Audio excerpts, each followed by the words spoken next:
Bienvenidos todos, en este video vamos a ver antiagregantes. Bueno, nuestros fármacos antiagregantes como la aspirina, el clopidogrel, el abciximab y el tirofiban van a ser fármacos que van a bloquear nuestros procesos de hemostasia primaria, es decir, van a prevenir la formación de un tapón plaquetario. Recuerden ustedes que la hemostasia se divide en una hemostasia primaria y en una hemostasia secundaria. La primaria tiene por interés generar el tapón plaquetario y consta de tres pasos: la adhesión de las plaquetas, la activación y agregación de las mismas. Mientras que nuestra hemostasia secundaria va a tener por interés la formación de un coágulo. Y este coágulo va a tener, o esta vía de la coagulación va a tener tres vías: la extrínseca, la intrínseca y la vía final, que es la vía común. Algo importante de reconocer es que un fármaco antiagregante no es un fármaco anticoagulante. Vamos a ver posteriormente cuáles son los fármacos anticoagulantes, pero no tienen que olvidar esto porque generalmente se confunden las personas y piensan que son lo mismo. Repasemos un poco sobre lo que sucede en estos procesos de hemostasia para que demostremos dónde actúan estos fármacos. Lo primero que sucede es la adhesión de las plaquetas. El endotelio, que pudiera estar dañado por lo que ustedes quieran, pues va a generar que, aquí vamos a poner este puntero, va a generar este endotelio que se genere y se libere el factor de von Willebrand.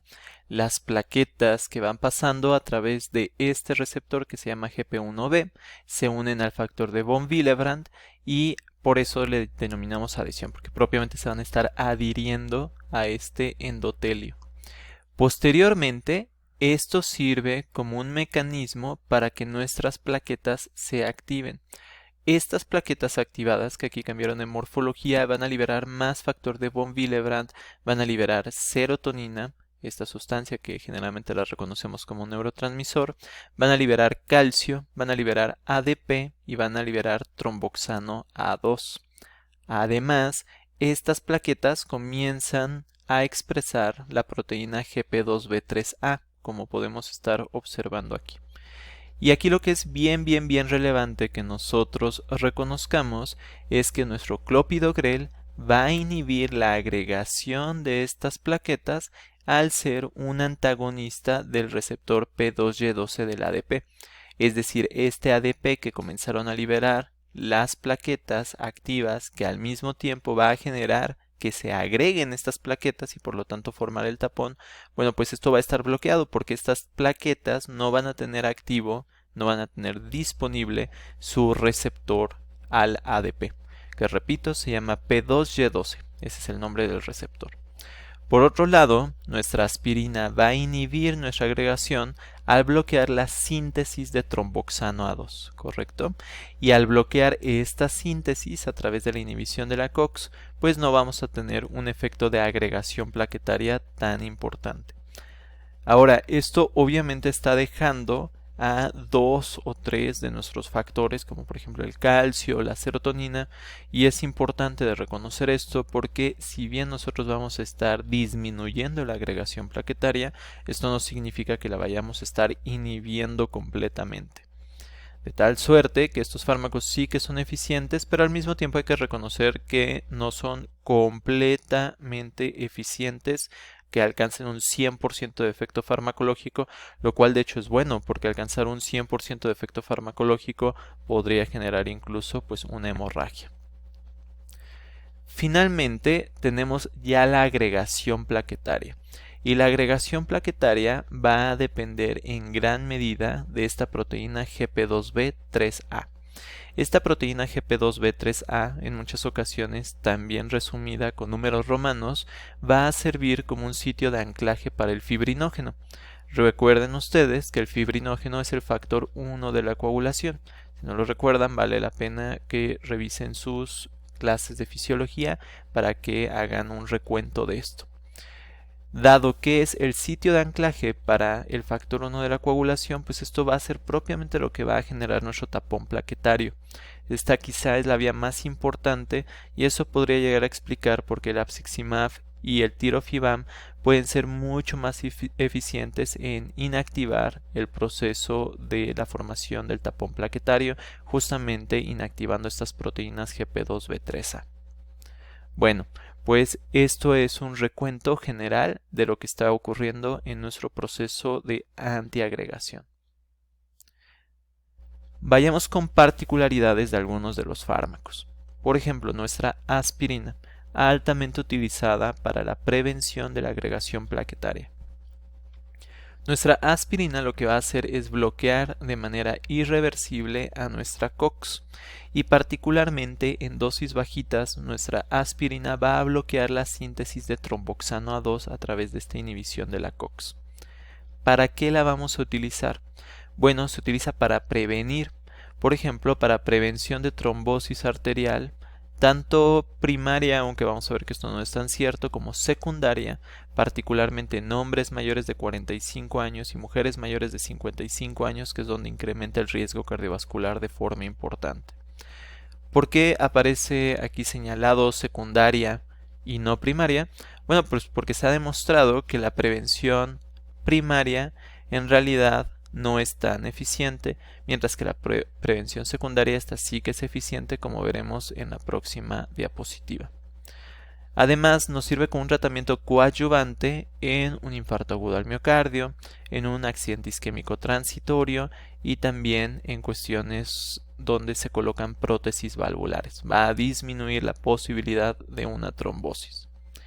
Como efectos adversos de importancia vamos a encontrar, obviamente, que va a favorecer el sangrado, particularmente el sangrado a nivel del tracto gastrointestinal. Y hay que recordar que el efecto de la aspirina es largo, por lo menos dura de 5 a 10 días, dado que es un inhibidor irreversible de la COX. Entonces vamos a tener que esperar a que se produzcan nuevas plaquetas que sí tengan a esta COX activa para que propiamente termine el efecto de la aspirina. Con síntomas agudos, la dosis normal de aspirina es de 160 a 325 miligramos, pero para prevención secundaria realmente la dosis es mucho más bajita, lo que en el mercado se le conoce como aspirina Protect. Ahora, hace unos años, hace tan solo unos 5 o 10 años, casi que se daba aspirina a todo hombre mayor de 45 años y toda mujer mayor de 55 años, diciendo que esto iba a prevenir la aparición de infartos agudos al miocardio. Sin embargo, ya también hace unos años, en el 2018, salió este artículo acompañado de otros artículos. Este no fue el último ni el único, pero quizás de los más importantes por la cantidad de pacientes y por el diseño. No se encontró un beneficio en la prevención primaria al utilizar aspirina. De hecho, se encontró que justamente la aspirina podría producir un mayor riesgo de hemorragia sin el beneficio. De tal manera que esto sugiere que para prevención primaria la aspirina no es un fármaco adecuado. Por supuesto hay que estar siempre atentos a la literatura y a ver nuevos programas y nuevas estrategias para prevención primaria. Por otro lado tenemos estos fármacos, el clopidogrel, el prasugrel y el ticagrelor.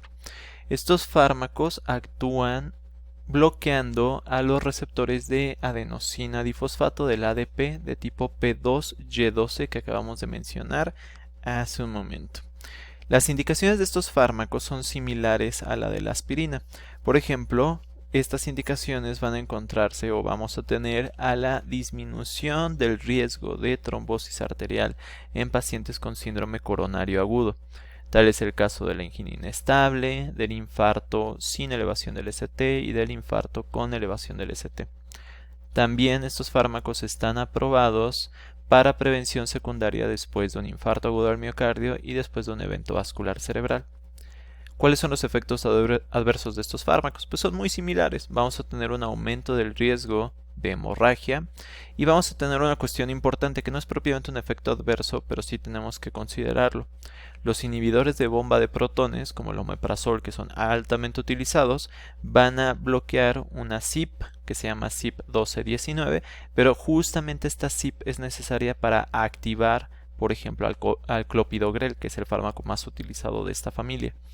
De tal suerte que si utilizamos un inhibidor de bomba de protones más nuestro clopidogrel, vamos a encontrar menor eficacia del clopidogrel, y esto puede ser catastrófico, particularmente si lo que estamos intentando es prevenir que una persona sufra un infarto agudo al miocardio, por ejemplo.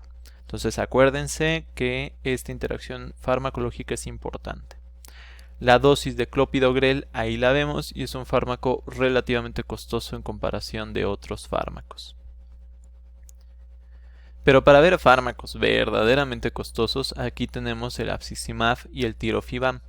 El abciximab es un anticuerpo monoclonal anti-GP2B3A, mientras que el tirofiban es un antagonista reversible de GP2B3A. Acuérdense que esta proteína era muy importante para la agregación plaquetaria y la formación del tapón. ¿Cuáles son las indicaciones? Pues las indicaciones van a ser similares, aunque realmente se utilizan menos estos fármacos, solamente en medicina de especialidad. Y entonces encontramos una disminución de la agregación plaquetaria y una disminución del riesgo de trombosis en pacientes intervenidos, por ejemplo, con una angioplastía coronaria, o a quienes se les pusieron endoprótesis vasculares. También previene el riesgo de manifestar una reestenosis vascular o un reinfarto, y disminuye el riesgo de fallecimiento después de un infarto agudo al miocardio, mientras que el tirofiban disminuye la probabilidad de una trombosis coronaria en angina inestable. Bueno, pues van a ser realmente bastante similares las indicaciones de estos fármacos, y sin embargo hay algo que es importante de reconocer, y son los precios que tienen estos fármacos. Digo, en medicina de especialidad y en pacientes seleccionados, pues ni modo, pues, es el fármaco de elección, pero vean nada más esto. Además de que son medicamentos más eficientes, y por lo tanto aumentan el riesgo de hemorragia, ya no solamente la gastrointestinal, sino también hemorragia urinaria o incluso intracraneal, y que la administración no es tan fácil porque va a ser la administración intravenosa en el contexto hospitalario. Pues vean, en el caso de nuestro abciximab, que es un anticuerpo monoclonal relativamente económico, y aún así el precio es aproximadamente 5,000 pesos mexicanos.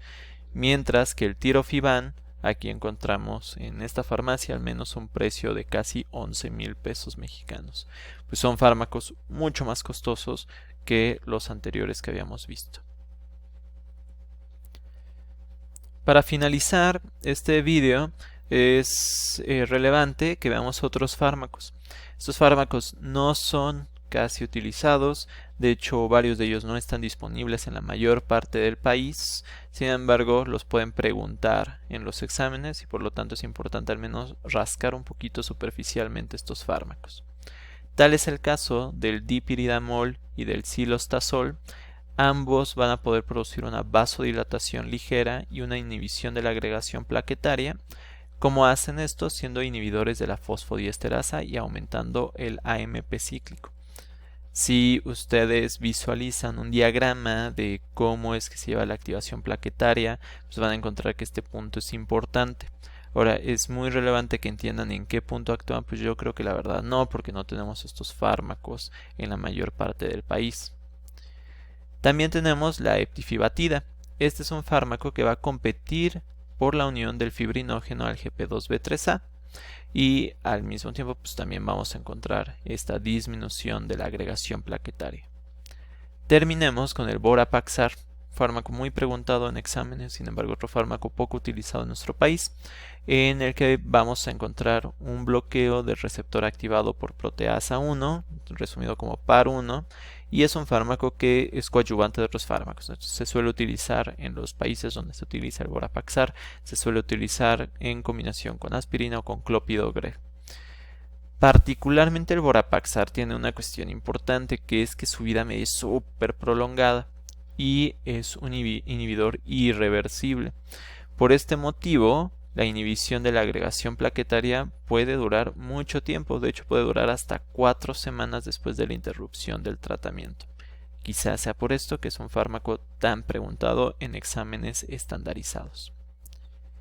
Y bueno, con esto acabamos este breve video sobre los fármacos antiagregantes.